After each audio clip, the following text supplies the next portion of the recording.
error.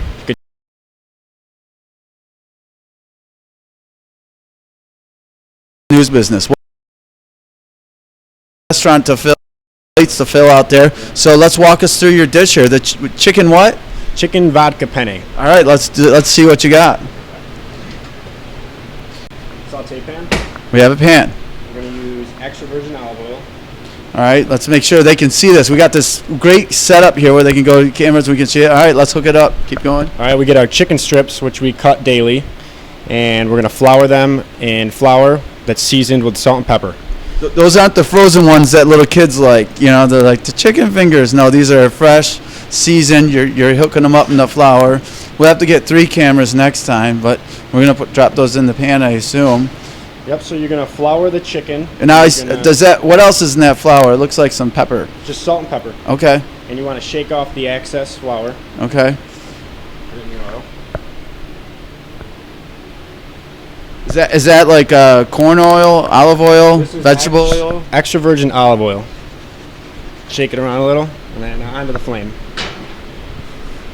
Then we wait. We wait for the chicken to cook on one side before we add our other ingredients. How important is that? I see you put that. How important is the temperature when you're cooking a thin chicken like this? You know, how important is the temperature to have it when you initially? Because I know when I'm cooking, I have sometimes the temperature's hot, sometimes it's cool. What do you like to come into the pan with? I always go with cold butter or cold olive oil, whatever you're deciding to use. It should be cold for me personally. That's just my opinion. Some people, it's different. When you're cooking at the restaurant, you usually have this whole thing would be full of pans, so you can't have them all hot, and you can't keep up if they're all hot. You'll burn stuff, so you kind of got to time everything perfectly. Oh, that's also known as chaos. Yes, chaos. Very chaotic. When you have a lot of plates coming off there, you have those servers that can never get it right. Yeah. I was one of those. I get the serving food and the bartending here. While we're waiting for that, I see you got the water ready, right? Yep, that's for my pasta, my penne. We're going to go with penne. Yep. Is this always served with penne pasta here? This dish is a traditional Italian dish, vodka alla penne, or penne alla vodka, whatever way you want to say it. This is our version of it. We kind of this is a staple. It's like a shrimp scampi, a shrimp cocktail. It's a staple dish. We're just adding different ingredients and making it our own, basically. Excellent. I can hear the oil sort of crackling over there with heat. And you want to keep moving it to avoid the chicken from sticking to the pan. Right, that's something I never do. I always get stuck there, and then we end up at Wendy's. Don't want to go to Wendy's. Probably shouldn't say that. No, Pizza Hut's better. Right. Now, vegetables. I'm looking at your vegetable here. So they look nice and fresh. Where are these vegetables from? Where do you get your produce and products? We order our produce from a local place, it's Schlenker, and they're located in Rochester. They're German. Yep. German joint. Yep. I've actually had them do venison sausages there. A little tidbit of information up by East High School. Yeah, we actually are getting sausage in for our fall Oktoberfest, and we get that from Steel Sausage, which is also local. So this is ready to flip. So you want to flip the chicken over, put the other side. And that cooks quick. Yep. These are really hot flames. Okay. So that's not the same flame as I have on my No. my little Coleman propane tank single gas heater there. So then you're going to add your button mushrooms. That's what we use. Button mushrooms? Yep. And we're going to add our red onion. And we're going to continue to cook this. We want to get this onion in the oil, and we want to get the sweetness out of the onion. We're going to pull the sweetness out of the onion. Okay, now and that's sort of neat because cooking the onion, you need a little bit more time to soften it up. Yep. As opposed to say, cheese. Yep, and you want to put certain things in at certain times that are going to take longer than others to cook. So onion, you don't want it to be hard, so you want to put it in early, saute it up, soften it up before you add your sauce. It's all about timing. And also not throwing it on yourself when you do that. Take a long time to be able to do that. Now, maybe you're a young guy here. What's a young guy get? I mean, you told me why you got in the kitchen, but you seem young for the restaurant business. How long have you been cooking for? I started at Flaherty's in Macedon when I was 16, and I started in the dishwasher area, which is where usually everyone starts, and you just work your way up. I worked my way up through the whole restaurant into different positions to the saute area, which is where I've stayed for the past couple years now. But it's cool you get a different aspect of everything that goes on in the kitchen through working in different parts of the kitchen. So it's kind of cool.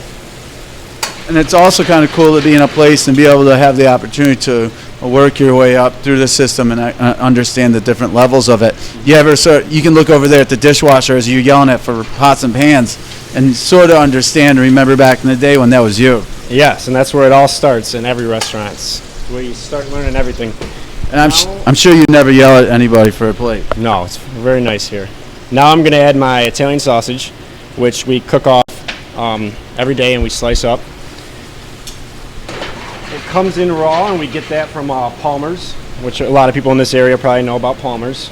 Absolutely. Palmer's is sort of the staple for meat and seafood. Yep, very awesome place. Now, what else do we have here on the plate here as our little spice rack? We got, for our sauce, we got our chicken stock, heavy cream, and our tomato sauce. And we got butter, Asiago cheese, flat leaf parsley, fresh cut basil, fresh cut garlic, and our secret Italian spices, which we call magic. Okay, what's in the magic? I gotta ask. I mean, if it's secret, I'm really good at keeping secrets, Derek. I can't tell you everything, but I can tell you that it's oregano. There's a little basil in there, and there's a little garlic. The rest is a secret. Now I gotta drain this. All right, now we're gonna drain this. Drain a little bit of the oil. You don't have to drain it all. And then we add our vodka. I'm using absolute vodka. Is this gonna? It's gonna flame. Okay. You don't have. Just got my hair cut. Absolute vodka. All right. That's how you use it. Awesome. We love flames. Don't make sure you can show the camera there because we love flames. We need vodka. Not a lot. It's very strong. And there's flame. Now, what's the flame do besides look cool? Flame is actually going to cook the alcohol out of the vodka. Usually we use wine. We use a sherry wine, a Marsala wine, and a white wine. This is a traditional dish, like I said, so it's made with vodka. Anytime you use alcohol to in a dish, the alcohol pulls flavors out of things that you normally wouldn't taste if it wasn't for it. So in this case, the alcohol is pulling out flavors in the tomato that you would never get without adding alcohol. Now I add my butter. Didn't know that. Yeah. Does that work with all liquor, or is that something that vodka does? All liquor. This dish is just vodka, but if you were to do a Marsala, it'd be the same. You'd pull a different flavor that you've never tasted from that Marsala wine. This is the chicken stock that we make here every day. And it's really starting. We have to figure out a camera we can get where you can smell.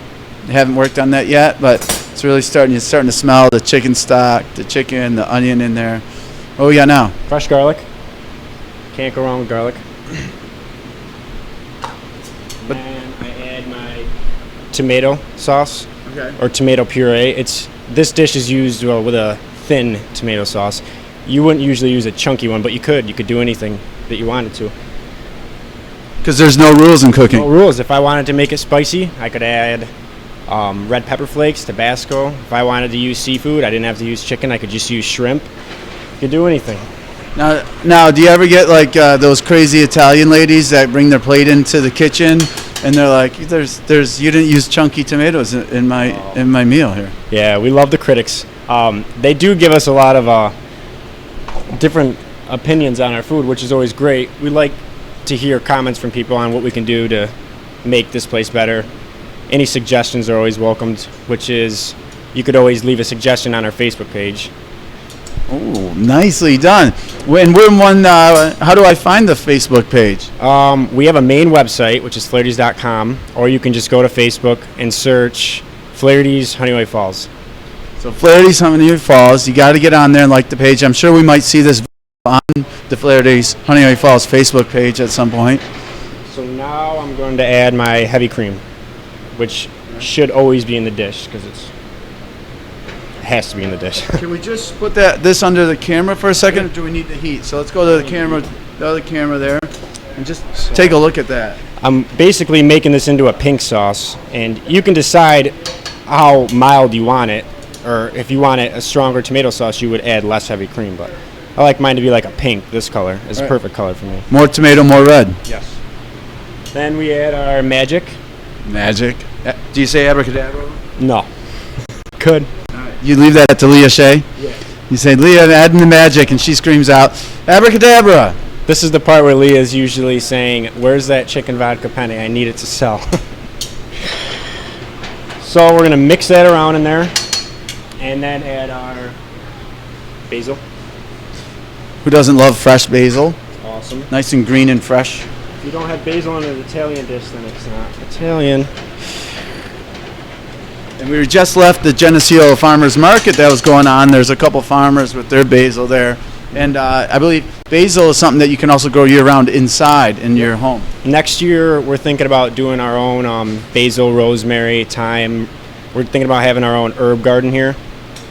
It'd be easier, more convenient, it'd be more fresh. Sounds like more magic. More work. All right, and looks like we're getting close here. And that's really simmering. So at home, if you were to make this, you could let it simmer. And if you were at home, you should use a pot like this. Okay. Because you wouldn't have to light it on fire. You could just cook the alcohol out by leaving it on the flame. All right. I did it quickly by lighting it on fire. That burned it out quick. And you have to be quick here because you're putting out multiple dishes at once. Right. And we also like special effects of things flaming on fire for the Genesee Sun cooking show. Yeah. So now to finish it off, I'm going to add my Parmesan cheese to thicken the dish. See, and I always thought Parmesan was just for flavor. I didn't think it actually added used as a thickening quality. It's a thickening agent and it's got amazing flavor. But you want it to be thick enough so where it will coat the penne as opposed to just a runny sauce, which is not what you want. The problem with Parmesan cheese is that when you're grating it, you always scrape your knuckles on that grater. And then, like, you know, for the next day, you got your hand, you're like, what happened to your knuckles? And you're like, I was grating Parmesan cheese. You don't do that, do you? No, we have a machine that grates it. And that really did just thicken up. Maybe we could put that under the camera again. Yeah. So Wow, that's amazing how much that really just